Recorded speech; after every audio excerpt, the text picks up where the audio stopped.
Good morning guys हम आज psychiatry start करने वाले हैं। इसके अंदर हमारे पास स्टार्ट में साइकेट्रिक इलनेस जो कि हमारे पास दो तरह की होती हैं, न्यूरोटिक इलनेस और साइकोटिक इलनेस। न्यूरोटिक इलनेस को न्यूरोसिस का नाम भी देंगे और साइकोटिक इलनेस को साइकोसिस का नाम भी देंगे। न्यूरोटिक इलनेस के अंदर patient is in contact with reality, well oriented time, place and person. Patient knows about his and her condition. Patient is willing to take treatment. बल्कि अब दूसरी तरफ जो है ना, अपोजिट साइकोटिक इलनेस के अंदर patient is not in contact with reality, not oriented in time, place and person. Patient do not have any idea about his or her condition. Patient is not willing to take treatment. Neurotic illness के अंदर हमारे पास आ जाते हैं mood disorder, anxiety disorder, eating disorder, personality disorder या फिर somatoform disorder, जिनको हम फंक्शनल पेशेंट भी कहते हैं। ईआर के अंदर अक्सर पेशेंट आते हैं जो कि जिनको हम फंक्शनल कंसीडर कर लेते हैं। साइकोटिक इलनेस के अंदर हमारे पास मूड डिसऑर्डर में भी हमारे पास डिप्रेशन, बाइपोलर डिसऑर्डर और शिज़ोफ्रेनिया। अब हम देखेंगे मूड डिसऑर्डर का pendulum of mood disorder. Normal हमारे पास क्या है, एक पेशेंट हैप्पी हो सकता है या सैड हो सकता है नॉर्मली, उसको हम नॉर्मल कहेंगे। अगर वो सैड से ज़्यादा देर तक सैड रहना शुरू कर रहा है तो उसको क्या नाम देंगे, डिस्थाइमिया। Persistent sad mood more than 2 year, अगर इससे भी ज़्यादा रहे तो उसको डिप्रेशन कहेंगे। फिर डिप्रेशन से फिर आगे साइकोटिक डिप्रेशन आ सकती है, जिसमें more than 90% patient with schizophrenia के साथ आते हैं। हम आगे जाके जिक्र करेंगे शिज़ोफ्रेनिया क्या है। इस तरह अगर पेशेंट एक नॉर्मली हैप्पी है तो ठीक है, अगर वो ज़्यादा खुश रहना शुरू कर दे उसको हम नाम देंगे हैपोमेनिया। अगर बहुत ज़्यादा खुश रहे तो मेनिया या फिर साइकोटिक मेनिया के अंदर वो जा सकता है। ये एक किस्म का पेंडुलम ऑफ मूड है। हमारे पास अभी जो मूड है ना, वो उसके 4 डिसऑर्डर है, main 4 type of mood disorder. उनमें से हमारे पास एक है डिप्रेशन, डिस्थाइमिया, साइक्लोथाइमिया और बाइपोलर डिसऑर्डर। अब हम देखेंगे कि साइक्लोथाइमिया क्या है और बाइपोलर डिसऑर्डर क्या है। Cyclothymia is when hypomania alternate with डिस्थाइमिया। ये बात, हाइपोमेनिया अल्टरनेट विद डिस्थाइमिया, तो इसका हम क्या नाम देंगे, साइक्लोथाइमिया। फिर आ जाते हैं बाइपोलर डिसऑर्डर। बाइपोलर डिसऑर्डर में भी हमारे पास 2 हैं, टाइप 1 एंड टाइप 2। टाइप 1 के अंदर जब मेनिया चेंज हो जाएगा डिप्रेशन के अंदर, और वो कौन सी डिप्रेशन होगी, सीवियर डिप्रेशन होगी। When mania alternate with severe depression, type 1 bipolar disorder. When hypomania alternate with depression, वहाँ डिप्रेशन कौन सी होगी, mild to moderate, type 2 bipolar disorder. ये हमने डिसऑर्डर कर लिए। अब हम इनकी ट्रीटमेंट ऑप्शन देखेंगे। साइकेट्री के अंदर या तो फिर साइकोथेरेपी हो सकती है, डॉग ट्रीटमेंट हो सकती है, या एडिशनल ट्रीटमेंट ऑप्शन हो सकते हैं। साइकोथेरेपी के अंदर हमारे सोसाइटी के अंदर 2 टर्म यूज़ होते हैं, साइकेट्रिक और साइकोलॉजिस्ट। साइकेट्रिक वो होता है जो एक प्रॉपर MBBS और PGशिप से एक स्पेशलाइजेशन करके आता है, और साइकोलॉजिस्ट वो होते हैं जो MPhil या PhD कर लेता है साइकोलॉजी के अंदर। और इसका क्या काम है, साइकोथेरापीज़ प्रोवाइड करना, और जो साइकेट्रिक होता है वो हमें ड्रग प्रोवाइड करता है, मेडिसिन दे देता है। साइकोथेरापीज़ के अंदर हमारे पास सबसे पहला पॉइंट है साइकोथेरापीज़ के अंदर हमारा पहला पॉइंट है behavioural therapy, aim to control abnormal behaviour. Obsessive compulsive disorder हो सकते हैं, इसमें पेशेंट रिपीटली सपोज हाथ मिलाएगा फिर धोएगा, फिर हाथ मिलाएगा फिर धोएगा, या दरवाज़ा बंद करेगा वापस आएगा कहेगा कि दरवाज़ा खुला है, फिर वापस चले जाएगा बंद करने, फिर वापस आएगा कहेगा खुला है। तो इस तरह के ऑब्सेसिव कंपल्सिव डिसऑर्डर हो गए। एंजाइटी हो गई, फोबिया हो गया, ईटिंग डिसऑर्डर हो गया, सोमैटोफॉर्म डिसऑर्डर हो गया। ये हमारे पास आ जाती है बिहेवियरल थेरेपी। फिर आ जाती है cognitive therapy, aim to control abnormal thought, जिसमें डिप्रेशन हो सकता है, शिज़ोफ्रेनिया हो सकता है, बाइपोलर डिसऑर्डर हो सकता है, साइकोसिस हो सकता है।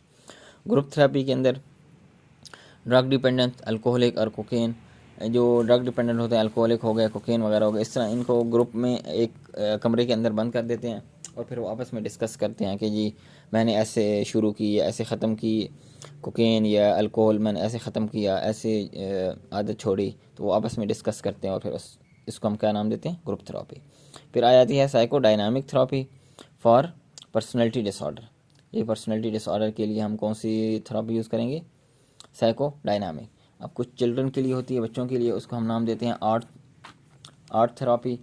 चाइल्डहुड साइकोटिक डिसऑर्डर जिसमें अजी को verbal deficit, autism, childhood autism हो सकता है, अजी को वर्बल एक्सेस या autosomal dominant hyper active disorder है हमारे पास। फिर हमारे पास दूसरा जो ऑप्शन था ड्रग ट्रीटमेंट।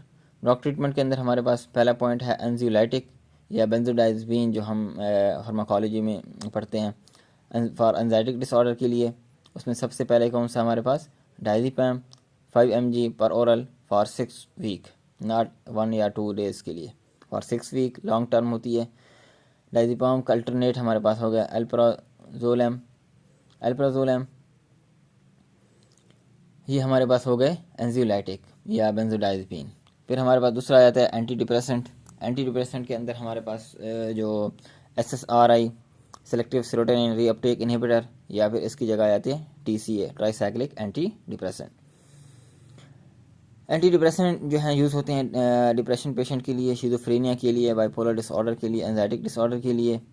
इसमें पहला जो है SSRI, इसमें हमारे पास फ्लॉक्सीडीन है 10 to 20 mg पर डे हम देंगे, सर्टालिन 50 mg पर डे देंगे। या फिर TCA ट्राइसाइक्लिक एंटी डिप्रेसेंट, उसमें अंदर हमारे पास आ जाता है एमिट्रिप्टाइलिन 50 mg फॉर 8 आवर। उसके बाद आ जाता है हमारे पास एंटी साइकोटिक, इसमें साइकोसिस के लिए और शिज़ोफ्रेनिया के लिए। इसमें हमारे पास कुछ टिपिकल हैं और कुछ एटिपिकल है। टिपिकल के अंदर हमारे पास आ जाती है chlorpromazine 25 to 50 mg for 6 to 8 hour यार हेलोपेरिडोल। और एटिपिकल के अंदर क्लोराज़ेपिन और रेस्पेरिडोन। क्लोरप्रोमज़ीन और हेलोपेरिडोल ये है ना, ये हमारे पास D2 एंटागोनिस्ट है। और ये क्लोराज़ेपिन और रेस्पेरिडोन ये हमारे पास आ जाते हैं एंटी सेरोटोनर्जिक। इसके बाद हमारे पास लास्ट ऑप्शन जो होता है ना ड्रग ट्रीटमेंट में, वो मूड स्टेबलाइज़र। मूड स्टेबलाइज़र किसके लिए यूज़ होंगे, बाइपोलर डिसऑर्डर के लिए या शिज़ोफ्रेनिया के लिए। इसके अंदर हमारे पास लिथियम हो सकता है। Drug of choice for mood disorder is the lithium 125 mg to 1 gram for 8 hour. Carbamazepine या वेल्प्रोइक एसिड, ये दोनों हमारे पास एंटी एपिलेप्टिक ड्रग्स हैं। Carbamazepine as you know, valproic acid, ये हमारे पास वेल्प्रोइक एसिड हमारा drug of choice for generalise epilepsy के लिए यूज़ होता है। और कार्बामेज़ेपिन फॉर पार्शियल एपिलेप्सी के लिए हम ड्रग ऑफ चॉइस है। एडिशनल ट्रीटमेंट के अंदर अगर ड्रग ट्रीटमेंट जो है ना वो मेडिकल ट्रीटमेंट काम नहीं कर रही, तो फिर क्या करेंगे, electro convulsive therapy not respond to medical treatment, जब ये हो, या फिर पेशेंट सुसाइडल थाट या अटैम्प्ट उसके ज़्यादा सोच रहा हो, तो फिर हम क्या यूज़ करते हैं, इलेक्ट्रो कन्वल्सिव थेरेपी। फिर आ जाते हैं मूड डिसऑर्डर। मूड डिसऑर्डर में सबसे पहले हम डिप्रेशन को करेंगे। इसका प्रेवलेंस हमेशा 1000 में किया जाता है, 20% 20 to 40%। अगर 1000 पेशेंट है तो उनमें 20 to 40% पेशेंट जो है वो डिप्रेशन के शिकार होंगे। Intrinsic factor deficiency of amines in brain, catecholamine, serotonin, ये इनकी डिफिशिएंसी से इंट्रिंसिक फैक्टर हैं, इनकी डिफिशिएंसी से डिप्रेशन हो सकता है। या फिर एक्सट्रिंसिक, ये है लॉस ऑफ लव्ड वन, किसी अपने प्यारे को, किसी अपने करीबी दोस्त को, साथी को खोना, या अपने रिश्तेदारों किसी को खोना, तो ये हमारे पास कहा हुआ एक्सट्रिंसिक। क्लिनिकल फीचर, नॉर्मल जो एक ह्यूमन पर्सनैलिटी है ना, उसके अंदर अगर नेगेटिव सिम्टम आना शुरू हो जाए तो हम उस क्लिनिकल फीचर, और नेगेटिव सिम्टम कौन से हैं उनको हम 2 में डिवाइड करेंगे, मेजर एंड माइनर। लेकिन उन सिम्टम का ड्यूरेशन क्या होना चाहिए, मोर देन 2 वीक, 1-2 दिन के लिए नहीं, मोर देन 2 वीक्स। अगर वो डिप्रेशन वो सिम्टम्स आ रहे हैं तो patient is going to depression. Major में क्या है, low mood, lack of interest, decrease energy level. Minor के अंदर हमारे पास क्या हो सकता है, inattention, unaware, decrease confidence level, decrease self esteem, worthlessness, future बिल्कुल भयानक नज़र आना, decrease appetite, weight loss, insomnia, poor sleep. ये हमारे पास मेजर और माइनर हो सकते हैं।